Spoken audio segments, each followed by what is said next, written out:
Last night, you spent 2 hours deciding what to wear to the party. This morning, it'll take you 2 minutes to list it on Depop and make your money back.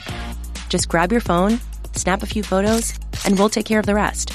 The sheer dress and platform heels you'll never wear again?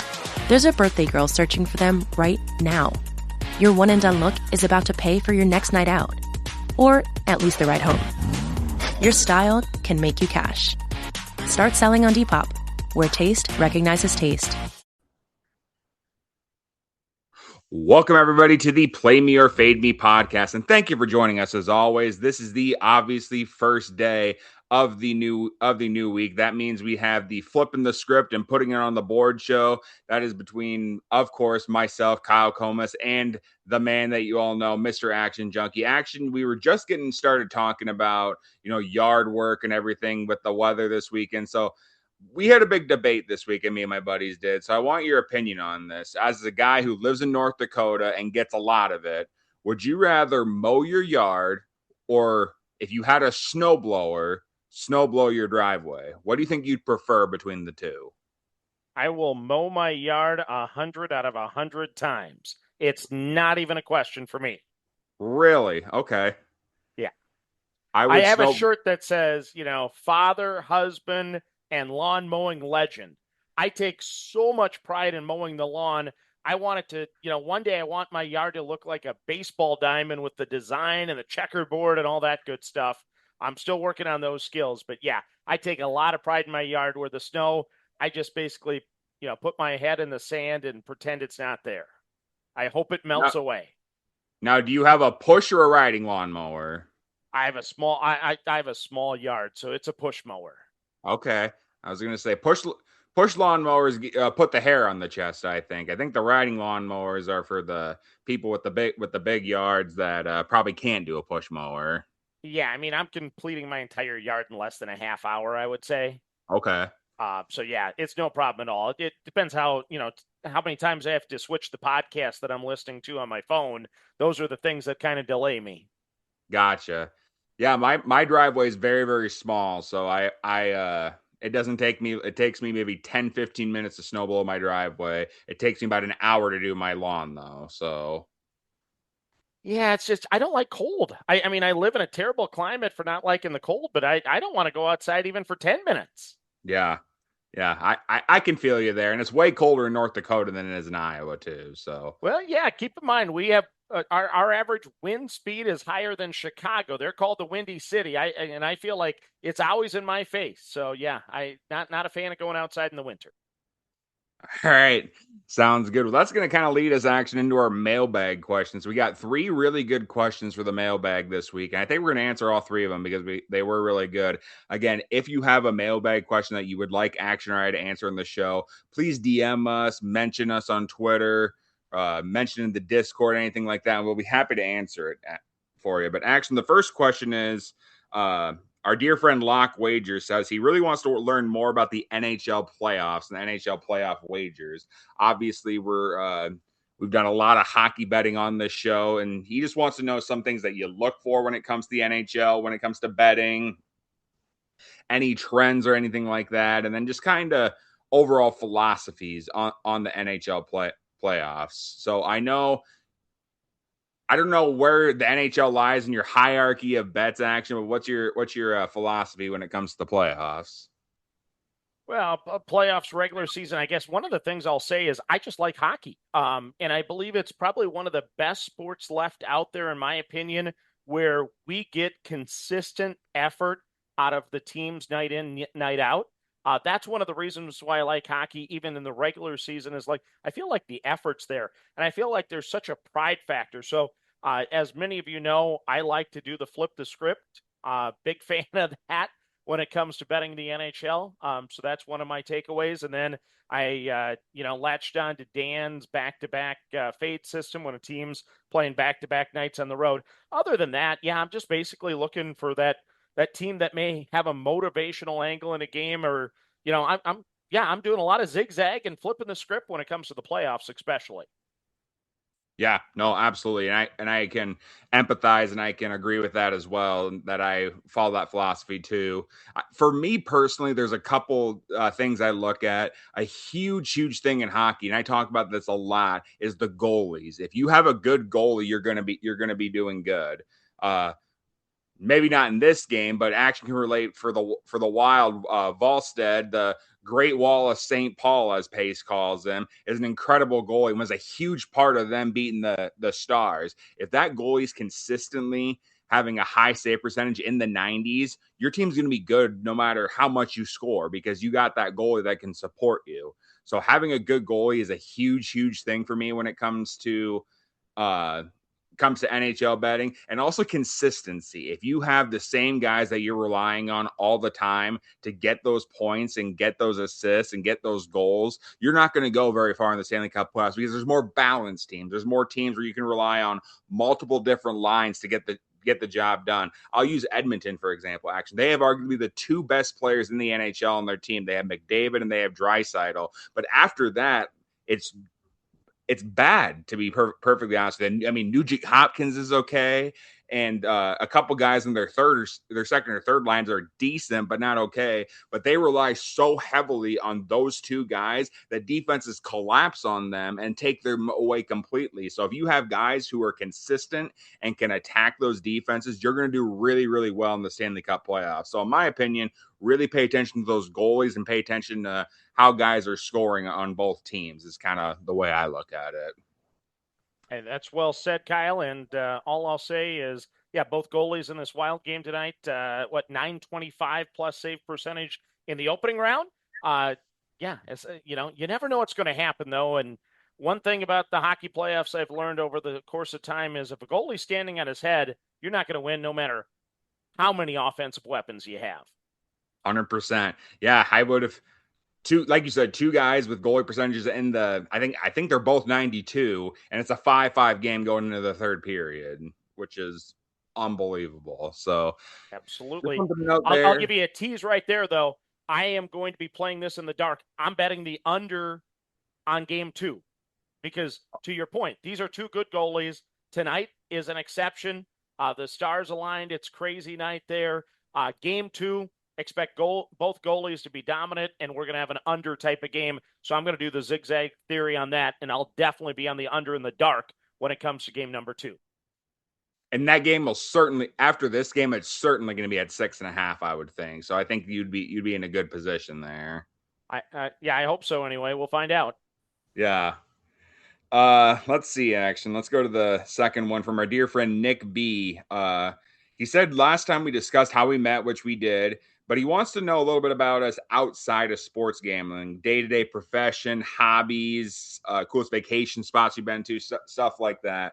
I think we did this a couple years ago when we did the survey. You and I both kind of talked a little bit about it, but we have some new listeners, so I think it's kind of good to discuss this. So born and raised in Iowa for me personally. Grew up in a small town of 10,000 people called Lamar's, Iowa. Actually, have you heard of Blue Bunny ice cream by chance? You've told me about it before, and yes, oftentimes it's discounted in my freezer section, so I buy it.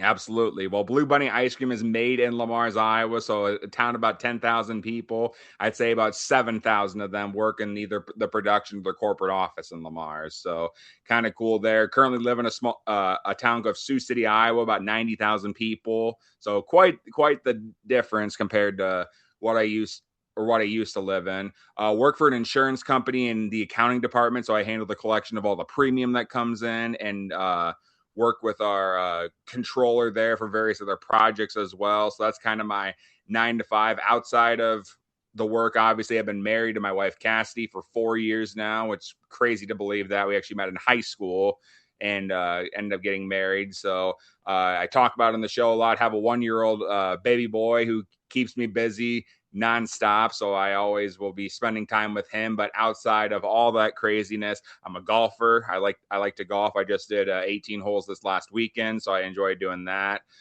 College football blogging. I love to blog. I have my college football guide is going to be coming out soon, where I break down every single team So that's something I kind of do. And I just really like enjoy spending time with like friends and family. I think that's something that I don't talk about enough, how important spending time with friends and family is. So I do that a lot.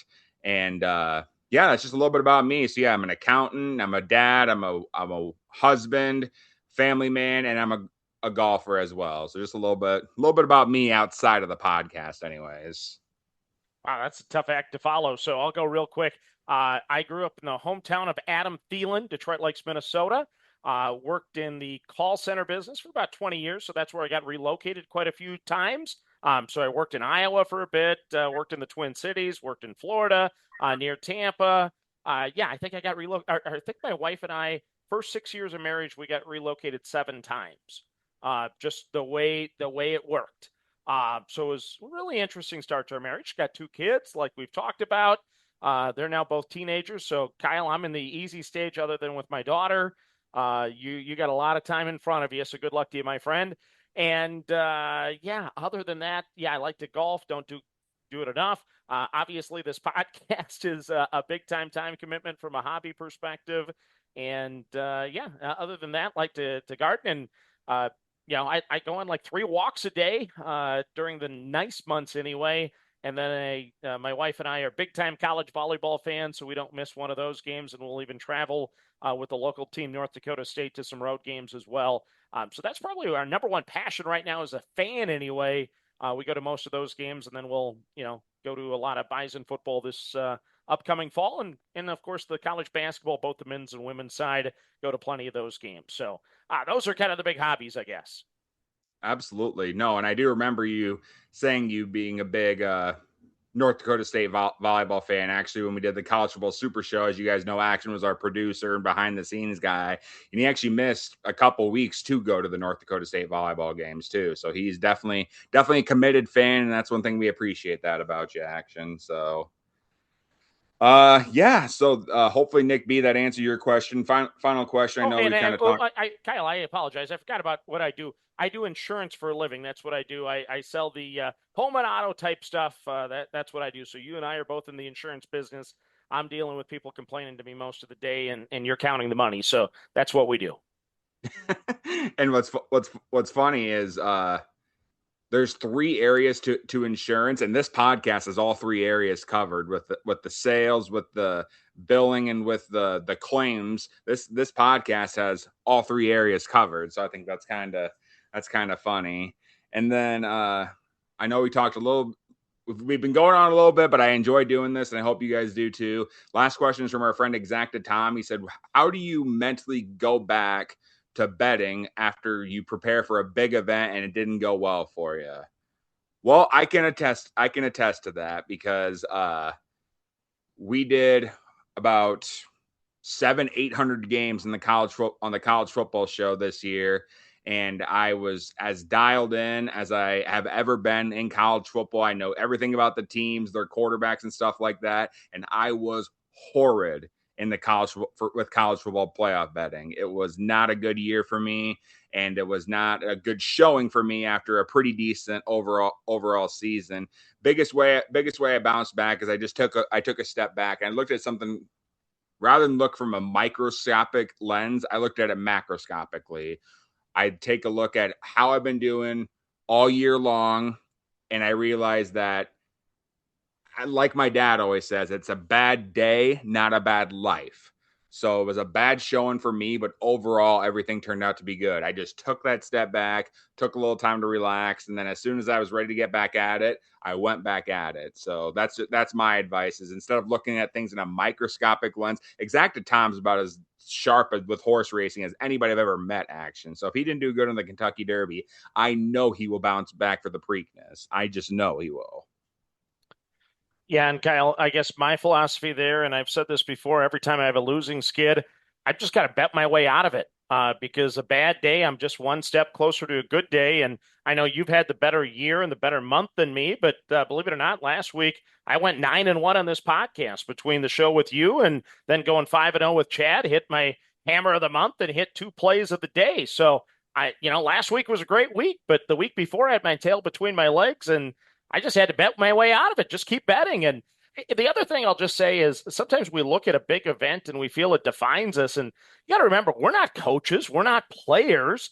It really doesn't have to define us because, in all honesty, when people talk about, I won or lost the Super Bowl, it's like, well, that was a one game.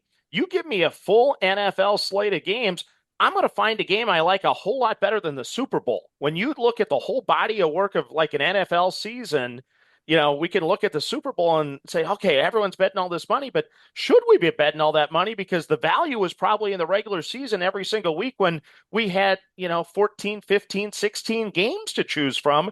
There was a whole lot better value on the board. Same thing with me in college basketball. If the Final Four is bad, well, guess what? On a Saturday in college basketball, I had 150 games to pick from to try to find a weak line or a situational spot that I like. And that's going to be a whole lot better than trying to pick a Final Four. So, yeah, I wouldn't put too much pressure on anybody when it comes to the big game or the big handicap because, those are sometimes the sharpest lines and you don't have anything else to choose from. And if you look at an average day exacted Tom, picking the Kentucky Derby is a heck of a lot tougher than picking a winner on a Canterbury card with 12 races on a Friday night. That's just the reality of it. You're going to have better spots that are going to pop up when you have more outs and more opportunities.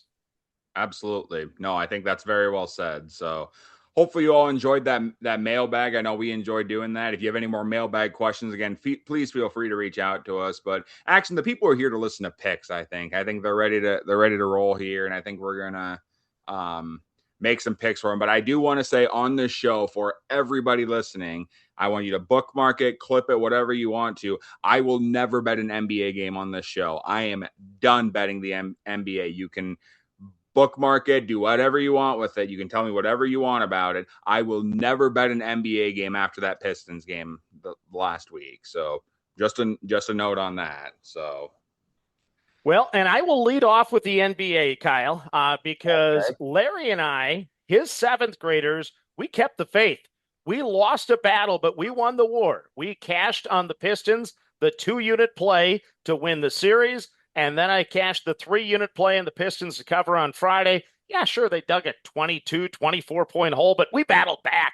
We got the W, and I'm all excited. So I'm going to run it back with 2 NBA plays here. I'll take the Knicks minus the 7.5 against the 76ers. Teams split their 4 meetings during the regular season, with the road team actually going 4-0. Yes, I know I'm overpaying. This is an expensive price, but I just can't bring myself to back of the 76ers in a hangover spot after finishing off the Celtics on Saturday. This one is screaming a letdown to me. Cat and the Knicks went 30-10 at home this season. I'll lay the points with the Knicks here. Give me the New York Knickerbockers minus the 7.5 over the 76ers. Okay. Sounds good. And just for the record, Action said the exact same thing as me, by the way, and he's making 2 picks in the NBA. So, well, that's all right, though. Action, I'm going to go to the NHL here. I'm going to go with the game 2 of the Eastern Conference semifinals. I'm going to take the under 5.5 between the Flyers and the Carolina Hurricanes. That is at a minus 110 on Better Edge. Game 1 was 3-0 in favor of Carolina, so Carolina took a 1-game lead in this series. But, doing this play makes me nervous. We just talked about goaltending, and we talked about guys that have 92% save percentages. And Wallstedt was incredible in that first round. He's given up 7 goals in this game we're watching right now. So this is makes me nervous, but I think this is a whole new situation. Philadelphia and Carolina, they win because of their goaltending. They have some really solid scorers on both ends of on all the lines, but their goalies are really what get them their wins. In for the Flyers, they're going to be starting that Vladar, who has a 4-3 record in the NHL playoffs with 1.82 goals allowed and a 92.8% save percentage. And if you think that's incredible, listen to the goalie for the Hurricanes, Frederik Andersen action, 5-0 in the NHL playoffs, a 96% save percentage with 0.9 goals allowed per game. So with 2 incredible goalies, I'm going to take the under here, and I think getting at a minus 110 is good value here. So give me that under 5.5. Okay, I hope that cashes for you, and I hope it cashes with a 1-0 final because I'm going to back the Philadelphia Flyers plus the 1.5 at the Canes, and I'm getting that at a minus 116. Plus 1.5 at a minus 116. I like that price. Like you said, Canes won the first meeting on Saturday 3-0. But how about this? All 4 regular season meetings between the two went to overtime, including 3 going to a shootout. Zigzag theory, flip the script. I expect a strong effort from the Flyers as they attempt to avoid the 0-2 hole. I'm going to grab the 1.5 at a minus 116. That's too good for me to pass up. Okay. Sounds good. So we'll see if we can both cash that game, which I do love about that. So good news there. I'm gonna go to the other game in the NHL playoffs for Monday, and I'm gonna go the opposite. I'm gonna take the over 6 goals in the Ducks and Golden Knights game. That is at a minus 115. So we had 2 really good goalies in that last game. We have 2 not so great goalies in this game. Dostal's getting the start for Anaheim, and I know I was hard on him. He did end up getting the job done when he needed to, but this playoffs, he has not been great. He's allowed almost 4 goals per game and only an 87% save percentage. In the NHL, that's just not going to get it done for you. I know they played that really high-powered Edmonton Oilers team, but Vegas Golden Knights is no joke either. And on the flip side, same sort of scenario. Hart for the Golden Knights has a 89% save percentage, and he's allowing almost 3 goals per game. So we got 2 goalies that are allowing 3 and 4 goals per game, 2 really talented offenses. That sounds like an over to me. So give me the over 6 at a minus 115. Okay, I'll touch the same game. I will not go head-to-head again.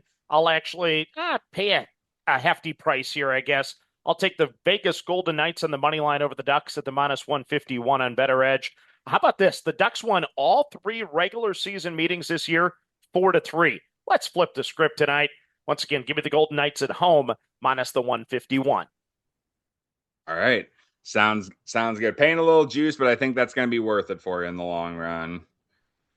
All right, I'm going to go to the diamond for my last 3 plays. I'm going to start off with a Nerfy, and I'm going to go with 2 teams who simply don't know how to hit the baseball this year to just not score in the first inning, and that is the White Sox and the Angels, no run in the first inning. That is at a minus 136. So although these 2 teams haven't been able to score very much this year, they do have 2 really talented pitchers on the mound. The White Sox are starting Davis Martin with a 4-1 record, a 1.95 ERA, and 33 strikeouts to 8 walks on the year. He has great control and he has great stamina, and I think that's going to play a huge impact in this game. Meanwhile, the Angels are starting Jose Soriano, and although the White Sox have been solid against Soriano lifetime, he's playing his best baseball this year with a 5-1 record, a 0.84 ERA, and a 0.94 whip. You and I both love anybody sub-1 whips, so I'm going to go for it. Let's cheer for 6 up, 6 down. Give me the White Sox and Angels, no run first inning at a minus 136. You love those Nerfies. Come on. Yes, sir. Okay, I'm going back to the association. I will take the Minnesota Timberwolves at the San Antonio Spurs under the 217.5. Now, Ant has been cleared to return for Minnesota. He's now been upgraded to a game-time decision. We'll see if he goes or not. Yes, this number is 10 points lower than the totals during the regular season. Last meeting between these two finished 126 to 123. So I entered this one with my eyes wide open. It doesn't scream under, but in the regular season, the Spurs ranked 8th in points allowed. The T-Wolves ranked 12th. I still have several question marks for Minnesota offensively. Ant's health is obviously one of those. Dante being out is another. Yeah, lots of injury concerns there for Minnesota. So I see more downside than upside in this game. I'll take 48 minutes of good defense and an under, please. That's what I'd like to see here. Give me the T-Wolves and the Spurs under the 217.5. All right, sounds good. You know, you said with eyes wide open, it made me think of that. Was a Creed song, With Eyes Wide Open? That's what I was thinking of whenever you said that. So yeah, I don't know music. Oh, we got to get you on music action. If you're listening to the show, send Action some song requests. That will never happen. My wife has tried to do that forever. My daughter will play Olivia Rodrigo, and it's like I can tune it out with the best of them. Give me AM sports talk radio all day long. Okay, sounds good. All right, action. I'm going to go to a late game in the MLB, and I'm going to take a heavy underdog, and I'm going to take the Atlanta Braves on the money line against the Seattle Mariners. That is at a plus 156 on Better Edge. So I think this is kind of a fishy line, in my opinion. I'm gonna take the bait on this one. So the Braves are starting J.R. Ritchie, who's a rookie this year, 1-0 record, 2.92 ERA, and 1.3 WHIP. Obviously, still struggling a little bit with the control, but he's getting the job done when he needs to. The Seattle Mariners have not faced against him, obviously, because he's a rookie. So I do like his odds to kind of get the job done early so they can finish him off.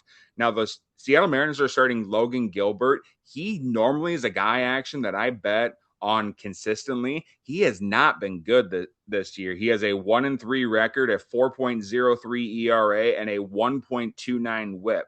And lifetime, the Braves are batting 207 off Gilbert with 8 runs scored and 87 at bats, so about 1 run for every 11 at bats. I think there's value in taking them. I know they're on the road, but the Braves are playing really good baseball right now. I think that's plus 150. I'm going to take that. So give me the Braves on the money line at a plus 156. Okay, and keep in mind, I won't touch any money lines in Major League Baseball because I'll do that on the morning show, the special YouTube show. I did have one baseball game I liked. I'm shocked you haven't touched the Nerfy on this one. I was going to touch the Guardians-Royals under, but I pulled it off the card because, once again, I'm pivoting because with that Avalanche Wild score 7-5, I'm going to bet it in the dark, and it's going to be my mom's peach pie play of the day. That's how much I think the script will flip in game number 2. I'll play the Wild and the Avalanche under. I would probably, if you want to get creative, I'd probably bet the first 10-minute under. I'd bet the first period under. With these two teams, the next game, I guarantee you both coaching staffs will be lighting up their defenses, firing up before game 2. I do not expect a goal in the first 20 minutes on game number 2. Therefore, I'll play the under for the full game officially here. Well, not officially yet. I can't put the wager in yet since game 1 isn't over yet. But Wild Avalanche under the number in game 2, not for 1 unit, but it'll be a 2-unit play. That'll be my mom's peach pie play of the day. Okay. Sounds good. Yeah, I would have never expected there to be 12 goals scored in 50 minutes of hockey. I just would not have expected that. So I do like that angle here, action. And you know what? Funny enough, you said, I can't believe you didn't play this game. I can't believe you didn't play this Nerfy. I didn't play it, action, because it's my big J money play of the day. Give me the Royals and Guardians. No run first inning at a minus 132. We got 2 great pitchers on the mound here, action. We got Tanner Bybee on the mound for the Guardians. Hasn't been great this year, but I think he's due for a bounce back in this one. Lifetime Royals batters are hitting 228 off Bybee with 8 runs scored and 114 at bats. So you're getting about 1 for every 16 at bats, you're getting a run. So I do like those odds. And the Royals are starting Michael Wacha. And action, I've been talking to our dear friend Indiana Scott in the Discord quite a bit, and he called this guy out a long time ago, and I've been doing it ever since. Michael Wacha is a Nerfy king. He is very good at covering those Nerfy numbers. In his 6 starts this year, he's only allowed a run in the first inning twice. So he's been very, very solid in that aspect. And over his career, he's just been great in the first inning. Especially on the year, he's 2-2 with a 3.13 ERA, and lifetime the Guardians have struggled against him, batting only 218 with 5 runs scored and 101 at bats. So you said I didn't touch it, but I didn't touch it for a reason, action, because that's my big J money play of the day. Give me the Guardians and Royals, no run first inning at a minus 132. I love it. So we're basically aligned on that game without talking about it. And by the way, a fun fact on that, Salvador Perez hitless in 19 at-bats against Bybee. Ooh, I didn't know that. I like that. Yeah, so I wonder if they'll even start him or they'll drop him down in the lineup, one of those two, because I don't think he'll be a factor in your first inning Nerfy. I'll just say that. Okay, good to know. Hopefully I didn't just jinx it there, but yes. I was gonna say, but I think we're good. We're gonna have positive vibes for the rest of the podcast, so I think we're good. To recap my card for you action in the NHL, I'm going to take the Flyers and Hurricanes under 5.5 at a -110. I'm taking the Ducks and Golden Knights over 6 at a -115. I'm taking the White Sox and Angels no run first inning at a -136. Taking the Atlanta Braves on the money line against the Mariners at a +156. And my big J money play of the day, give me a Nerfy and Guardians and Royals at a -132. Okay, NBA, I'm on the New York Knicks minus the 7.5 against the 76ers. I'll take the T-Wolves and the Spurs under the 217.5. I'll take the Flyers plus the 1.5 at the -116. I'll take the Vegas Golden Knights in the money line at the -151. And then we don't know the line yet, but I'll take the Wild and the Avalanche under for 2 units. That's my mom's peach pie play of the day.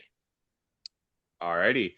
Sounds good. Well, thank you as always for tuning in. I know a little bit longer of a show, but I hope you just enjoyed the mailbag question, and we're going to continue doing that as long as you guys enjoy it.